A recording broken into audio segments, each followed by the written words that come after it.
In these perilous times, see from current events how biblical prophecy is coming to pass in front of our eyes.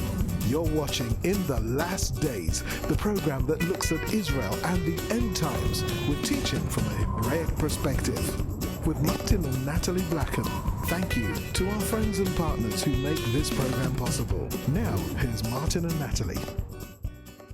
Hi, welcome to the In the Last Days television program with myself, Martin Blackham, with my wife, Nathalie Blackham. Great to have you with us. This is the program that looks at Israel. We look at the news, we look at top stories for you from what's happening in the land. And we are also today doing a special program about ISIS, the terror organization which is controlling an area roughly the size of the United Kingdom and is making £600,000 a day from selling oil and ransoming hostages, and has a fighting force of over 10,000 militants, Nathalie. And if we can just get this on the camera, you can see that the area that ISIS covers, which is an area in Syria and also into Iraq, a huge area of land, as I say, as the size of the United Kingdom. And so we're going to be talking today about the situation with ISIS. We're going to be also talking about the situation, the problem of Islam in the United Kingdom. And we're also going to be looking at Aliyah from France, aren't we, Nathalie? So, first of all, we're going to have a look at the rise of the Islamic terrorist group that now controls an area the size of Britain, experts claim. And ISIS is now outpacing Al-Qaeda as the dominant voice of influence in the global extremist movement, according to the Daily Telegraph. As the monstrous rise of ISIS is slowly becoming uncovered, Iraqi and Western forces continue to unearth information about the terror group's lucrative sources of revenue. So not only is ISIS getting stronger than Al-Qaeda, but it's also financially much more dominant than Al-Qaeda. I heard even that Bin Laden didn't want even to work with them because they were too extreme for him. So when you hear this thing, it's quite amazing. And to add to what you are saying, they are looting a lot of churches and different places, and so they take all the treasures and they take all the money. They are looting, and so they are getting a lot of money also from all these things, and like museum and artifacts and all this kind of things.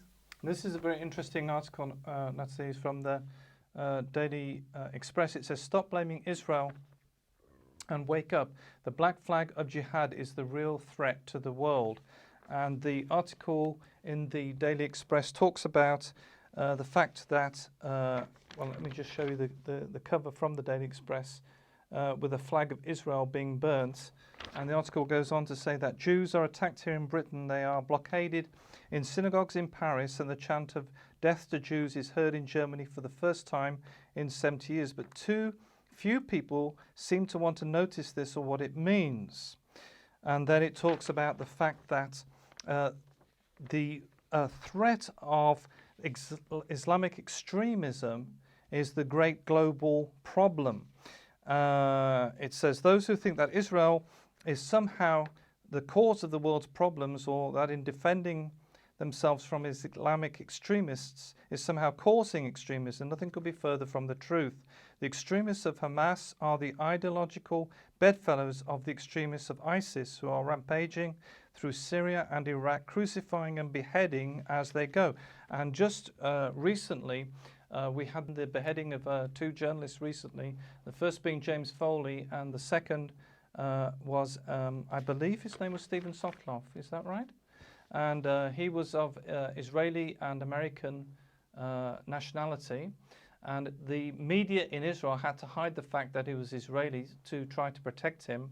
But unfortunately, he was beheaded. And you say, well, what has that got to do with me in the United Kingdom or in Europe? Well, if you look at the news, and this is, I'm just going to the news from today, and maybe as the program, by the time the program comes out, it'll be more clear. But it says, Muslim, this is the headlines of The Sun as we go on air today in the studio. It says the headlines of the Sun newspaper: Muslim convert beheads 82-year-old woman with a machete in North London. Friday the 5th of September, the UK's Sun newspaper reported that a Muslim convert is behind the brutal murder of 82-year-old Pamira Silva in broad daylight in her back garden.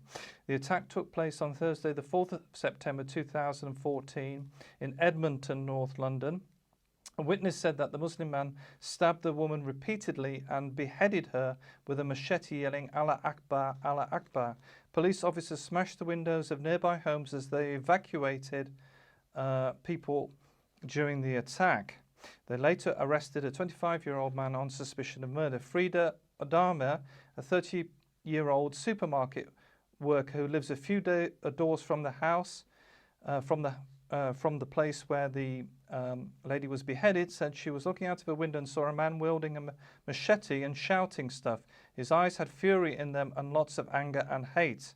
Another man who did not want to be named said he saw the man covered in blood in the neighbour's garden. He said there was a lot of blood on the weapon and he was just hacking away and stuff. It's unbelievable. I am so shocked. That's another witness to this murder. This is very interesting because, I mean, like we had the war here, and like 50 days of having rockets and all these things. And at the end, you know, you get a bit of you on the edge and saying, okay, Lord, you know, we are praying, we want to see things happening. And after I had like 1 week of taking away, like, of work, and I was really praying, and the Lord was showing me that all these things also are happening because, okay, Jesus is coming back soon. As Christian, we say that. Like, Jewish people know that the Messiah is coming back soon too. And we are very similar. And I think it's very important to know that the Jews and the Christian, we believe in the same God. Now, we might not express our faith the same way, but we need to leave space to each other. And I think it's very important that we see that all this stirring is for the people to turn back to God. And is not pleasant, but is when there is things that are not pleasant that we start to think and stop and start to pray. Because when life is easy, we are just forgetting about everything. And one of the interesting things is that this murder of this lady, the beheading by the Muslim convert, which was featured in the Sun newspaper, has been hidden really in the press, in the mainstream media. There's been no information about this, and yet it's interesting because Israel's been fighting a war with Hamas, which are Islamic extremists who have been firing rockets. And we speak about it here. This is the very, again, we have to see right now with ISIS rising, which is like the Islamic State, and they want the caliphate. It means that they don't want any Jews, they don't want any Christian, they don't want people who are not believing in Islam. They have to be out of the way. This is very simple. This is their religion.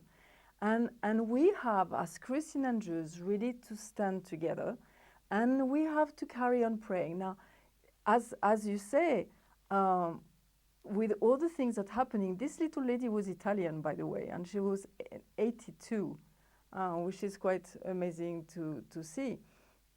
And we have to pray. We have to stand with Israel because Israel is saying the things. And I was very shocked yesterday when we heard about this beheading of this lady. You can't find almost anything. You know that the journalists in the UK can't say anything. And it's like, what are we if we're journalists and we can't say anything because people are afraid of saying what's happening with Israel?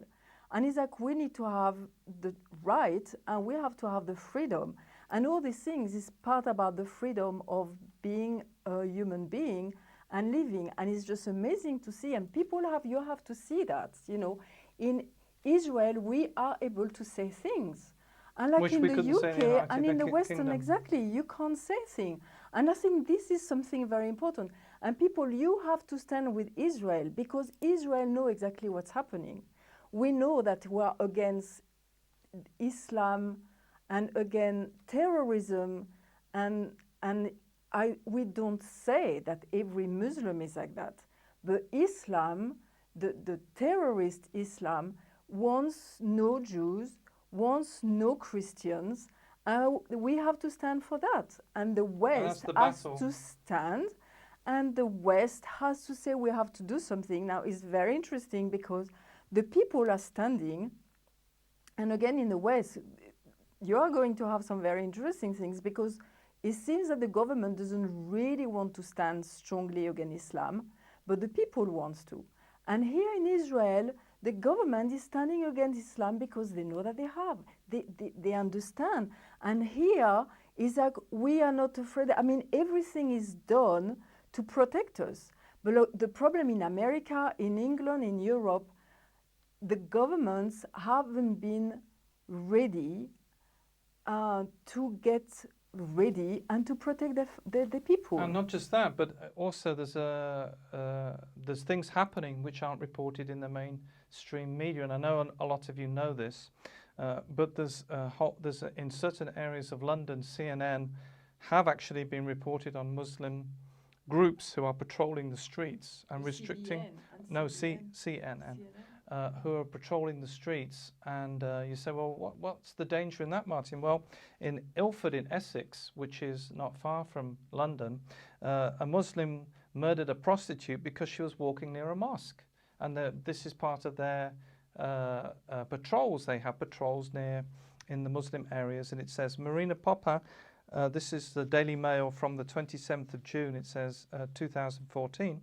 It says Marina Popper was, and this was the trial. This isn't the date when it happened. It says Marina Popper was 6 weeks pregnant when she was knifed by Farouk Shah. She was trying to earn money to support her family when she was killed. The Muslim who stabbed the pregnant prostitute to death in Ilford, Essex, was jailed for at least 29 years today. And this isn't just the only story. Was that reported? This is in Ilford, Essex. This is not widely known or isn't widely reported in the general media. No, because they are afraid to have they are afraid to have riots. They are afraid of the right wings and all of that. And I understand that, but still you have to stand for your country. And you can't put your head under the sand. There was another murder, and this beheading, the beheading of the two journalists by ISIS is, this is something that in Islam is something to achieve, the beheading of unbelievers. And it says this is also in London. This is the Bexley Times for June the 17th, 2013. It says yet another sickening murder in London, this time by a Muslim over the weekend when a disabled wheelchair-bound man had his throat cut. Dahar Mohammed, 51, of Abbots Close, Thamesmead, was charged with the murder of Mr. Colin Greenaway and appeared at Bexley Magistrates Court. Colin was described, this is the man who was killed, was described as a great neighbour and friend by neighbours. He was 56 and was confined to a wheelchair. And this was, it says that the post-mortem examination said that the cause of death was severe wounds to the throat. And this is obviously something like when also the attack on the soldier, the British soldier who was attacked. This was Lee Rigby. And again, this was a terrorist attack in England. And people have to be aware that people are not going to do beheading just like that. They have to be taught. So these things are taught in mosques, and they are taught how to do it, how gruesome are the things. But this is the reality. People are not going to do it if they don't know how to do it, and they are not like taught. Do you understand? It's like all things that is like teaching. It's things who are said to you all the time. And how can you not have violent people if violence is always, spit out and like spoken again and again, and people who are, I don't know, people who wants to become Muslim. The radicalization is what the term is, and the radicalization of Muslims in the United Kingdom is well known, but probably not well talked about and reported. And so it's important that we are here in Israel to bring you these up-to-date news stories so that you will know about what's happening in Israel, the threat of Islamic terrorism from Hamas, from Hezbollah, from ISIS, but also in the United Kingdom, you know, that this is a threat to the whole world. Which is very interesting because, again, I was showing to Martin, there is a picture, and we're going to just show it to you, a picture of the policemen in the UK who are protecting a demonstration for ISIS, which is not normal. And again, this week we were close to the Temple Mount with Martin, and we walked close to the hotel, and there is a little hotel, and there was a flag, and the flag is from Hizb ut-Tahrir. Again, it's not ISIS directly, but they are also part of the PAM Islamic, and they want the caliphate too. And so it was there in the old city of Jerusalem. And we put the picture on our Facebook, and people said, this is terrible, and a lot of people shared these things. And the day after, now the government are saying we shouldn't show in Israel, we will not show now flags of Hamas, Hezbollah, ISIS, and people can be persecuted by that, which is the right things to do. Now, this is what I want the people to know. We are here in Israel to be able to tell you things like Israel is in the media looked as they show it in the wrong way, and it's Israel who knows how to fight all these things. And your governments in the West have to learn how to use and how to understand why Israel does all these things, because they know that you have to be strong. With bullies, this is a bully tactic, and with bullies, you have to be strong. You don't like say, oh, maybe you can do that, you know, we give you a bit more of leniency. You can't do that. And so all these flags, even in the UK, should be banned. It shouldn't happen. And what's happening with the demonstrations, with the ISIS flag being flown in England and in the Blackwall Tunnel, which was blocked off and the ISIS flag was put there in the demonstrations, is that they have a goal, which is Sharia law, Islamic law in the United Kingdom, and also to have a Sharia state. And they talk about Buckingham Palace being a mosque. Now, these things, some people think are not true or a joke, but these people are very serious about their aims. We know in Israel that they are very serious because, you know, that Israel is under attack from Islamic terrorists on all fronts. So we know that the threat is very real. But we need your support to be able to do this, and we want to encourage you today. If you're not already a partner, you can become a monthly partner, isn't it, Nathalie?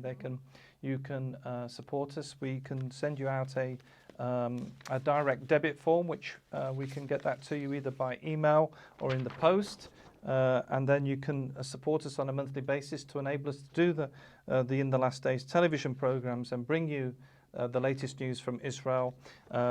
And bring you interviews and details of what's going on in the world. And what we need to see also where we are now, we are coming in the last days of the last days, and we were in the time of the fishing. You know, a lot of people know the passage with in Jeremiah 16, where is the time of the fishing, which is like people are bringing back the Jewish people are coming back, but now we are coming into the time of the hunters. And it's like people, you can see like in Ukraine, now the Jewish people have to get out. There was against a murder because the man was Jewish yesterday. And in France, is the first time 1% of the Jewish population are coming back in Israel. They are not, and this is the first time in history that in the free world, 1% of the Jewish people are moving on. They are like waiting for 6,000 Jewish people to come here in Israel. The Jewish people in France, they know, and you know, when we speak about all the things that are happening in the UK, it's the same in France. France do not want to say in the media, and they don't want to say bad thing about Islam because they don't want to have the ruffle, but they will have all this. It's going to happen. You can't hide the things. And like Israel don't hide the things, and you can't hide the things. You have to learn, again, is speaking about, you don't want to fight you need to know that you have an enemy. But again, as Christian, and we go back to something, we need to go back to the Bible. we need to go back to an understanding with the Jewish roots, because the Jewish people, we are brothers. They have a covenant with God, and us, we came with a covenant with Yeshua, okay? And then they have a covenant with God. They have been in Sinai. It was when they were getting married with God, with the two tablets. You know, they have these things. So we need to know, and we need to work together. We need to study the Torah. We need to study the Bible together. And all these things need to come. And when you say people need to support us, we need, you know, during this war again, I realize that many Christians feel so weak and they don't know what to do. And it's like, okay, we need to pray the word. We need to go in the Psalms. The Psalms are so amazing because they're like a cry of our heart to God to save us, to help us. And again, you know that I wrote a book, many people of you might know it, and it's about the Hebrew language, because there is a power in the Hebrew language. Now, of course, we can use our language, but like the prayer in Hebrew is like target. And why is Israel on the front line? Because they are the front line of all the war.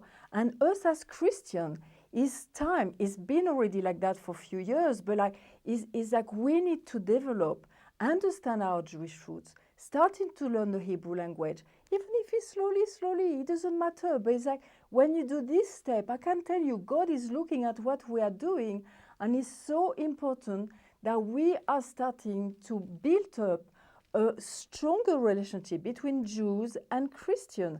And the Jews are Jews, and we have to embrace them.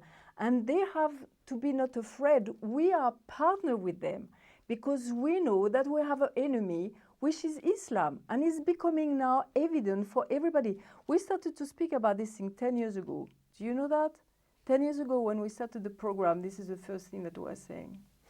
Now, the people might ask, what's exactly in your book, Nathalie?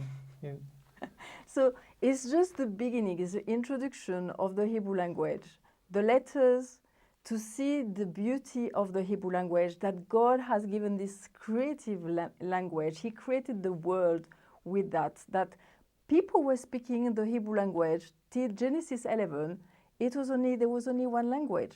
And God is going to bring back this language, obviously to the Jewish people first, but He desires for us also to know His language, because when you read the Bible in Hebrew, even if it's like slowly, and you can find people who know a bit more than you and explain the things to you, there is a power, there is a beauty, and you see it's like arrows going in the right place. And what does the book talk about?